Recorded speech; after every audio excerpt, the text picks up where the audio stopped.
সত্যি কথা বলছি, এখন আমরা তো ঢাকা শহরে থাকি, মানে এখানে ছেলেদের চেয়ে মেয়েরা বেশি পথ। হ্যাঁ, খুব ভালো লাগে ওদের। কি ভালো লাগে? একটা ছেলের সাথে বাইকে করে ঘুরবে, টাকা খসাবে, এখানে ওখানে ডেট করবে, আস্তে আস্তে। এগুলোতে খুব মজা পায়। এগুলোর জন্য কি তাকে সৃষ্টি করা হয়েছে? আপনি বলেন এই মেয়েদেরকে আপনি যখন ঘরে নিয়ে আসবেন, আমি নারী বিদ্বেষী কথা বলছি না, নারীদেরকে আমরা অনেক অনেক সম্মান করি, অনেক শ্রদ্ধা করি।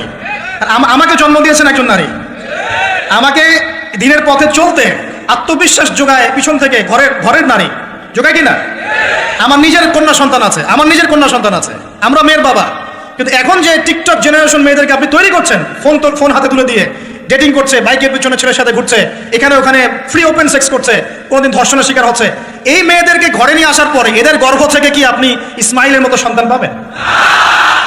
এদের সাথে তোমরাও দেখা যায় যে অনেক সময় প্রেম করতে ভালো লাগে, এই মেয়েদেরকে কেউ বিয়ে করবে না।